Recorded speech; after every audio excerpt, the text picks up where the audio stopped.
Merci Seigneur pour ta fidélité. Merci pour ta parole. Merci pour les enfants qui encore ce matin aussi vont recevoir de toi et que tu puisses leur parler, leur faire du bien. Nous prions pour nous-mêmes aussi Seigneur que ta parole puisse nous montrer ce dont nous avons besoin chacun d'entre nous. Seigneur, tu nous connais personnellement, individuellement et pour chacun tu as quelque chose Seigneur. Si nous sommes là ce matin, c'est parce que nous sommes convaincus que tu es vivant et que tu parles encore. Sois loué Seigneur et sois béni au nom du Seigneur Jésus. Amen. Ce matin, on va aller dans 1 Samuel. 1 Samuel chapitre 3. On va voir un autre rendez-vous que Dieu a.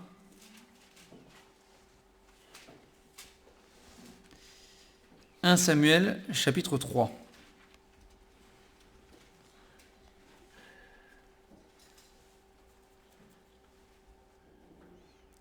À partir du verset 1 jusqu'au verset 10. Le jeune Samuel était au service de l'Éternel devant Élie. La parole de l'Éternel était rare en ce temps-là. Les visions n'étaient pas fréquentes. En ce même temps, Élie, qui commençait à avoir les yeux troubles et ne pouvait plus voir, était couché à sa place. La lampe de Dieu n'était pas encore éteinte, et Samuel était couché dans le temple de l'Éternel, où était l'arche de Dieu. Alors, l'Éternel appela Samuel. Il répondit, « Me voici !» Et il courut vers Élie et dit, « Me voici, car tu m'as appelé. » Élie répondit, « Je n'ai pas appelé, retourne te coucher. » Et il alla se coucher. L'Éternel appela de nouveau Samuel, et Samuel se leva et alla vers Élie et dit, « Me voici, car tu m'as appelé. » Élie répondit, « Je ne t'ai point appelé, mon fils, retourne te coucher. » Samuel ne connaissait pas encore l'Éternel, et la parole de l'Éternel ne lui avait pas encore été révélée. L'Éternel appela de nouveau Samuel pour la 3e fois. Et Samuel se leva, alla vers Élie et dit, « Me voici, car tu m'as appelé. » Élie comprit que c'était l'Éternel qui appelait l'enfant. Et il dit à Samuel, « Va, couche-toi, et si l'on t'appelle, tu diras, parle, Éternel, car ton serviteur écoute. » Et Samuel alla se coucher à sa place. L'Éternel vint et se présenta, et il appela comme les autres fois, « Samuel, Samuel !» Et Samuel répondit, « Parle, car ton serviteur écoute. » On va s'arrêter là pour l'instant, et probablement pour ce matin. Je vous invite à voir ce que Dieu dira à Samuel dans votre lecture. Donc ici, on se retrouve avec ce fameux Élie qui, avait des soucis avec ses enfants, ses fils, qui se comportaient de manière blasphématoire même, envers l'Éternel et envers le service. Et il a à son service un jeune homme, un enfant a priori, on ne sait pas exactement quel âge il avait, mais il était jeune, très jeune. Et il était là, il s'appelle Samuel. Alors si vous voulez, vous lisez 1 Samuel chapitre 1 et 2 et vous aurez le contexte de pourquoi Samuel se retrouve là. Vous saurez en quoi Samuel, sa naissance est particulière quand même. Mais vous avez ce jeune qui se retrouve au service de l'Éternel ici. Et ce qui est surprenant, moi ce qui m'a surpris, c'est le verset 7. Il est dit, Samuel ne connaissait pas encore l'Éternel. Et la parole de l'Éternel ne lui avait pas encore été révélée. Alors, on ne sait pas quel âge il a encore une fois, mais bon, il est en âge d'ouvrir des portes, de fermer des portes, il est en âge de servir, donc il n'a pas 3 ans non plus, et il a beau être au temple, alors au temple, entre guillemets, mais bon, dans la maison de l'Éternel, il dort à l'endroit quand même, il dit où était l'arche de Dieu. Il n'y a pas beaucoup qui pouvaient faire ça. C'était pas réservé à grand monde. Mais il était là, et malgré tout, il ne connaissait pas encore, c'est incroyable ça, ce verset, il ne connaissait pas encore l'Éternel. C'est quelque chose, quelque chose. Il avait besoin il avait besoin que Dieu lui parle. Il avait besoin que Dieu se révèle à lui. Et c'est encore une fois, on l'a vu dans tous les rendez-vous qu'on a pu apercevoir depuis qu'on a commencé la série il y a 3-4 dimanches là, à peine. À chaque fois, c'est l'Éternel qui fait le pas de venir. C'est l'Éternel qui fait le pas de venir se présenter, de parler. Et c'est la grâce de Dieu, à chaque fois. C'est la grâce de Dieu. Dieu est celui qui vient. Dieu est celui, encore une fois, qui se présente. Celui qui prend les devants. Alors c'est ce qu'il a fait dans toute l'humanité. C'est ce qu'il a fait, on va dire, à son paroxysme en Jésus-Christ, lorsqu'il a pris les devants pour venir nous sauver et offrir sa vie en sacrifice. C'est ce qu'il fait quand il va chercher Moïse aussi dans son désert, avec le buisson qui s'enflamme. C'est Dieu qui prend les devants. Et ce qui est intéressant ici, c'est qu'il le fait à tout âge, finalement. Samuel est encore un enfant. C'est pas un problème pour Dieu. Dieu va le chercher, tout jeune comme il est. Il va se présenter à lui. Alors Samuel, lui, on voit que, effectivement, il n'a jamais entendu l'Éternel lui parler avant. Alors, c'est pas qu'il n'a jamais entendu parler de l'Éternel, c'est pas possible. On voit où il dort, il a déjà entendu parler de l'Éternel. C'est une évidence. Mais il n'a jamais entendu l'Éternel lui parler à lui, personnellement. Et donc quand l'Éternel l'appelle et lui dit « Samuel, Samuel !» Lui va voir Élie, il dit « C'est Élie qui m'appelle. » Alors on se dit comment il peut confondre la voix de l'Éternel avec la voix d'Élie. C'est probablement pas la même voix, mais pour lui c'était... Voilà, il n'y avait que lui et Élie. Au même endroit, là, il n'y avait que les deux. Donc c'était impossible que ce soit quelqu'un d'autre. Et il est dit au verset 1, ça aussi c'est surprenant, mais il est dit au verset 1 qu'en ce temps-là, la parole de l'Éternel était rare. Rare. C'était pas régulier que la parole de l'Éternel se fasse connaître. Donc on sait qu'à l'époque, ils avaient régulièrement des visions, il le dit d'ailleurs, les visions n'étaient pas fréquentes. Donc les prophètes ou les sacrificateurs parfois, souvent un sacrificateur et autres, avaient parfois des visions de la part de Dieu. Et il est dit que c'était un temps assez triste du coup en Israël. Alors, si vous lisez tout le contexte, on comprend pourquoi c'est un temps assez triste. On est quand même dans la suite des juges et tout ça. Donc, mais c'est une période où il était rare d'entendre parler l'Éternel. Et donc c'est peut-être pour ça que Samuel, je ne sais pas, en tout cas, c'est une période difficile. Et donc Samuel entend « Samuel, Samuel !» Et il va voir Élie. Alors bon, Élie au début dit « Retourne te coucher, c'est bon, ne me réveille pas. » Bon, a priori, pauvre Élie. Voilà. Et c'est Élie qui finit quand même par comprendre, alors heureusement, parce qu'il est souverain sacrificateur, donc prophète, on ne sait pas trop, c'est un peu... Bon, c'est une période un peu compliquée en Israël quand même. C'est pas la période la plus simple. Mais bon, il finit par comprendre que c'est l'Éternel. Et là, il dit à Samuel, écoute, la prochaine fois qu'on t'appelle, tu réponds et tu dis, écoute, tu dis, me voici, parle Seigneur, verset 9, parle Éternel, parle Seigneur, mais parle Éternel, car ton serviteur écoute.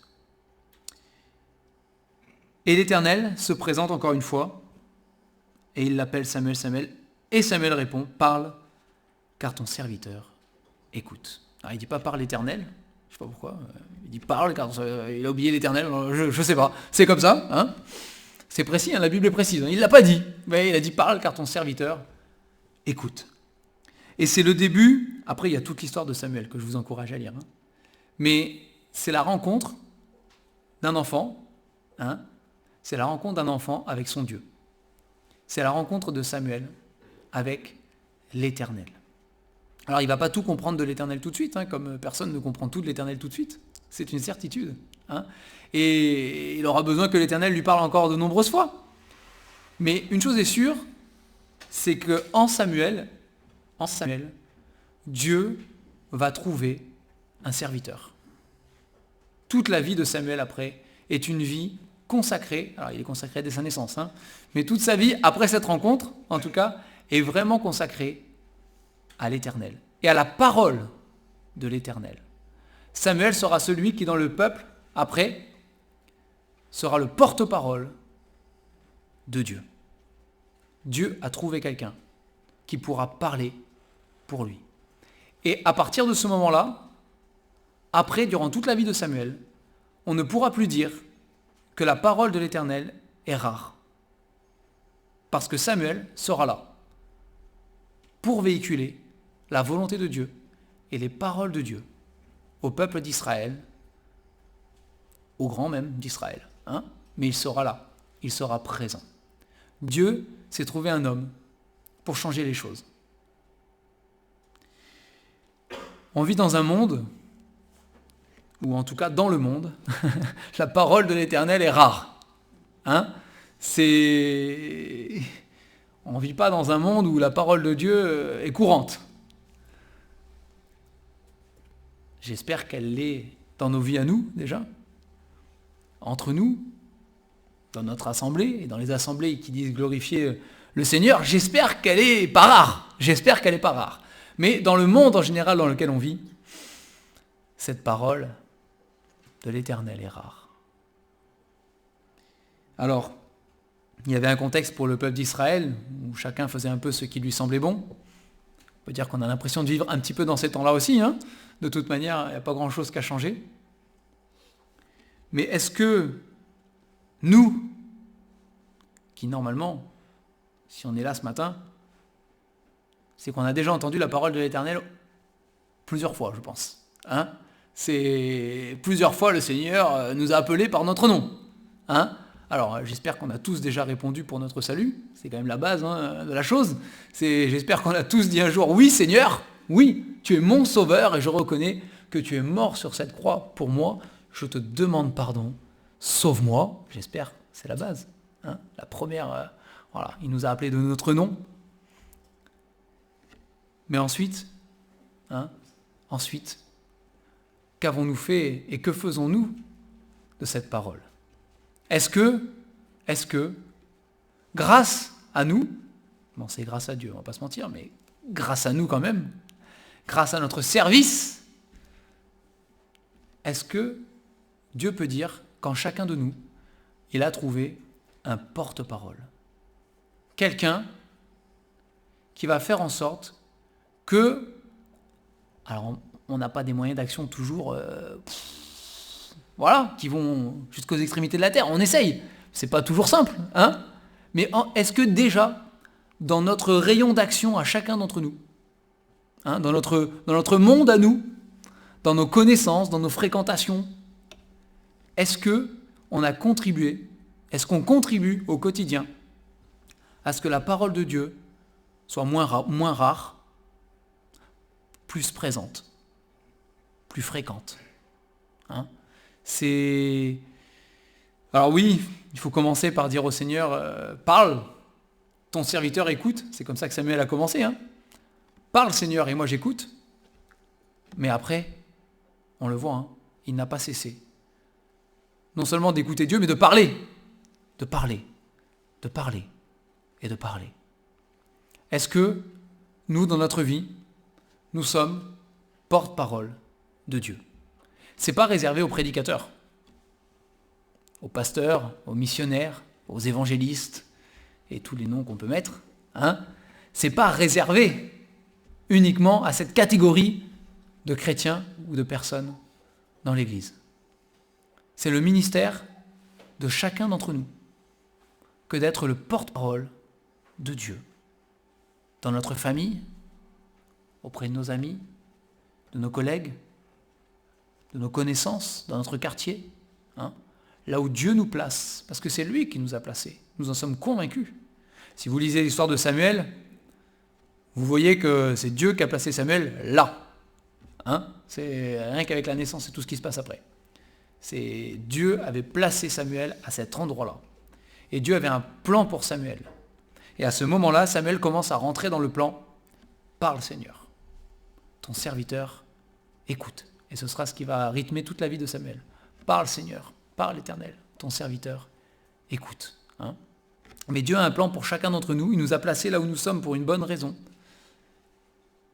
Et une des raisons principales, c'est que, comme le Nouveau Testament nous le dit, nous faisons fonction d'ambassadeurs pour Jésus-Christ.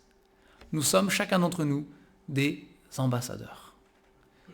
Et Dieu ici vient se révéler à Samuel, parce qu'il a besoin d'un ambassadeur.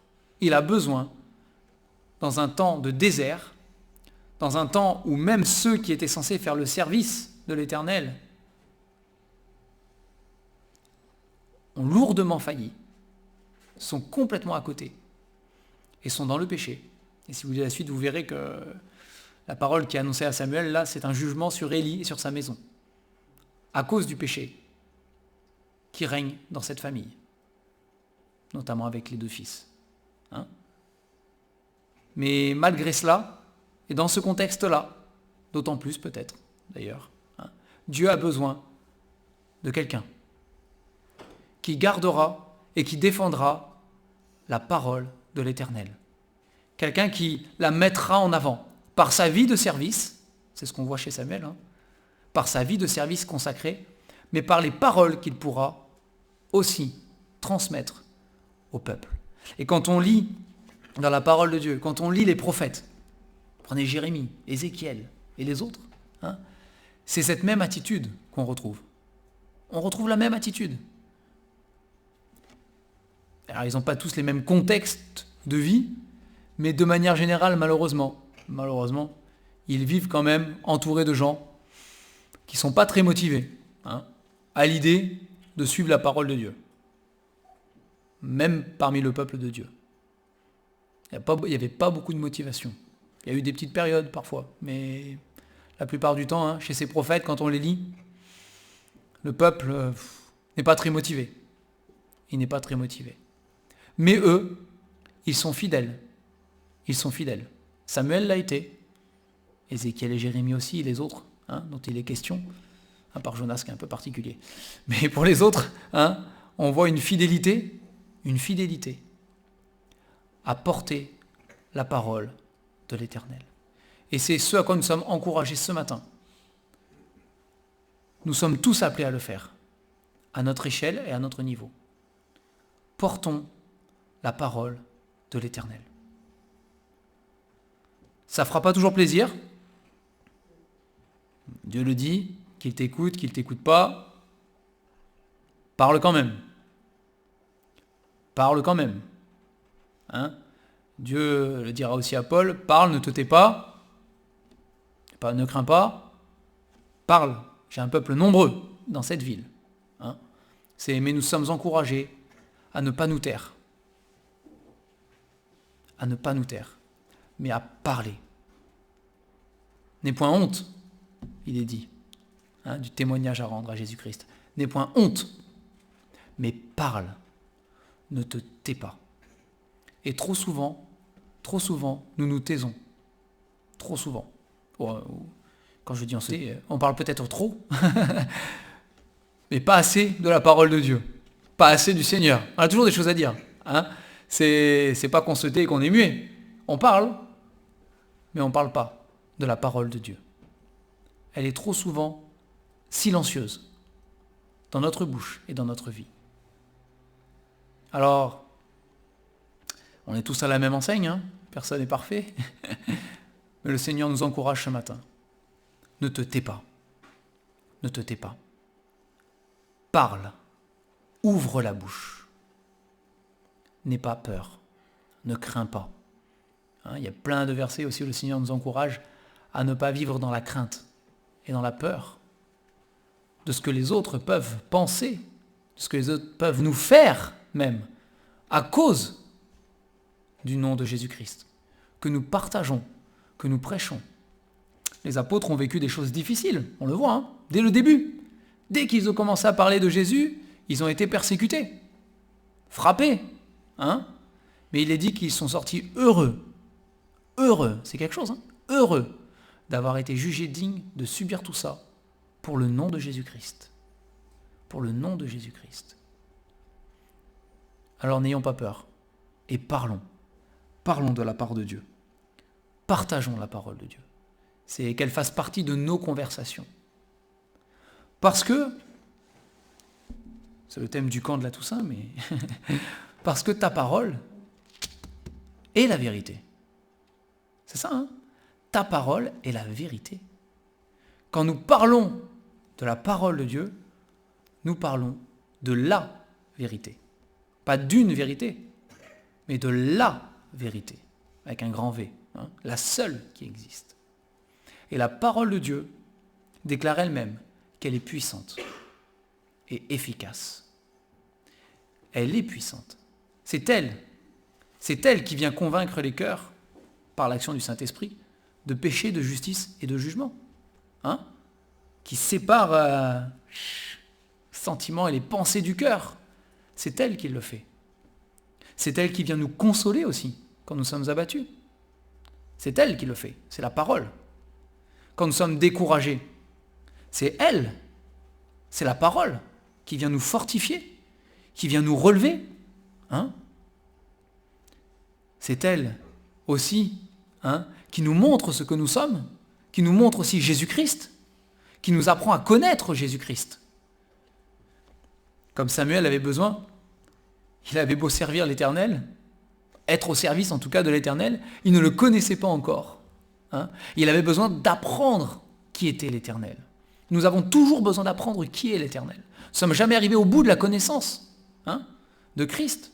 C'est la prière de Paul, que vous sachiez, hein, connaître Christ et l'amour de Christ dans toute sa longueur, sa hauteur, toutes les dimensions. Hein. On a besoin d'avancer. Ça passe par la parole de l'Éternel. Ça passe pas par autre chose. Hein. Ça passe par la parole de l'Éternel. C'est elle que nous voulons honorer dans nos vies. C'est notre autorité, on le proclame. On dit, nous on n'a qu'une autorité, on n'a pas le pape, on n'a pas tout ça. Hein. On essaie de faire des différences avec les autres. On n'a pas le pape, on n'a pas le clergé, on n'a pas tout ça. Notre seule autorité, c'est la parole de Dieu. Bon, c'est la vérité, j'espère. Mais ça doit l'être en tout cas. Hein. Mais honorons cette parole alors. Honorons-la réellement. Mettons-la à l'honneur. Donnons-lui la place qui lui est due dans nos vies. Et ça doit se traduire aussi dans nos conversations et dans nos paroles. C'est de l'abondance du cœur, dit la Bible, c'est de l'abondance du cœur que la bouche parle. Si la parole de Dieu est honorée dans mon cœur, elle sortira dans ma bouche. Elle sortira dans mes conversations. Elle pourra être placée. Mais si dans l'abondance de mon cœur, il y a autre chose que la parole de Dieu, ce n'est pas la parole de Dieu qui sortira. Il y a plein d'autres choses, mais ce n'est pas la parole de Dieu. Je vous laisserai lire la suite de Samuel, je ne vais pas aller plus loin ce matin. Mais que le Seigneur nous encourage. Premièrement, à être à l'écoute. Premièrement, à être à l'écoute. Parce que, encore une fois, le Seigneur, il a des rendez-vous avec chacun d'entre nous. Il en aura toute notre vie. Hein, et il parlera, il nous appellera. C'est par notre nom. Samuel, Samuel. Hein, est-ce qu'on écoute? C'est la première chose. Est-ce qu'on écoute la parole de Dieu? Mais réellement. Hein, pas une écoute d'une oreille et puis ça sort d'une autre. Une vraie écoute. Est-ce que quand Dieu parle, nous sommes attentifs à sa parole? Concentrés sur sa parole? Est-ce que nous méditons sur sa parole? Nous cherchons à comprendre sa parole? Ou juste on a cité une prédication, c'était sympa et on passe à autre chose? Ou un enseignement? Ou j'ai lu ma Bible, j'ai coché mon plan de lecture et c'est terminé? C'est plus que ça. C'est par le Seigneur. Et à chaque fois que nous ouvrons la parole de Dieu, nous devrions avoir cette attitude. Hein? Je vais rencontrer Dieu dans ma lecture. Par le Seigneur. Par l'Éternel. Parce que ton serviteur écoute. C'est l'attitude que nous devrions avoir. Hein? Et deuxièmement, est-ce que par notre vie, c'est vrai, nos comportements, mais aussi par nos paroles, nous honorons la parole de Dieu? Est-ce que nous sommes des porte-paroles de Dieu? En tout cas, c'est ce que la Bible nous encourage à être. C'est ce que la Bible dit d'un enfant de Dieu et d'un chrétien. Nous sommes tous porte-parole de la vérité et de la vie. Parce que nous sommes porte-parole de Jésus-Christ lui-même. On va prier pour terminer. Seigneur, merci pour ta parole. Merci Seigneur parce que, encore une fois, Seigneur, tu es un Dieu qui se révèle. Merci parce que, même si autour de nous la parole de Dieu est rare, Seigneur, elle est rare, eh bien, ça ne t'empêche pas de parler encore, de te manifester et de te révéler. Et nous te bénissons pour ce Dieu de proximité que tu es, ce Dieu qui ne se cache pas, mais ce Dieu qui vient à notre rencontre, à tout âge, Seigneur. Et on pense encore aux enfants, aux plus jeunes. Oui, Seigneur, tu peux aussi venir leur parler, comme tu l'as fait avec Samuel. Et nous te prions, Seigneur, c'est notre prière. Viens leur parler. Dès leur plus jeune âge, viens leur parler, Seigneur. Appelle-les par leur nom. Pour nous aussi, Seigneur, nous avons besoin, sans cesse et toujours, que tu nous appelles et que tu nous parles. Donne-nous cette attitude, Seigneur, d'écoute, attentive et concentrée sur ta parole. Seigneur, je te prie pour ce monde autour de nous qui est perdu, qui est loin de toi, qui est ignorant, Seigneur, de ta parole et de toi. Et je te prie, Seigneur, que tu te serves de chacun d'entre nous pour proclamer, pour publier, pour propager ta parole. Et donne-nous, Seigneur, d'avoir dans cette parole une foi inébranlable, une foi ferme dans sa puissance et dans sa capacité à transformer les vies. Seigneur, nous te bénissons encore aujourd'hui et nous voulons ensemble, d'un même cœur et d'une même âme, proclamer que nous aimons ta parole. Nous voulons aussi, tous ensemble, Seigneur, te demander pardon. Pardon parce que trop souvent dans notre vie, et ça se traduit dans nos conversations aussi, nous la négligeons. Nous la taisons. Pardonne-nous, Seigneur. Et donne-nous par ton esprit d'être fortifiés et encouragés à la partager.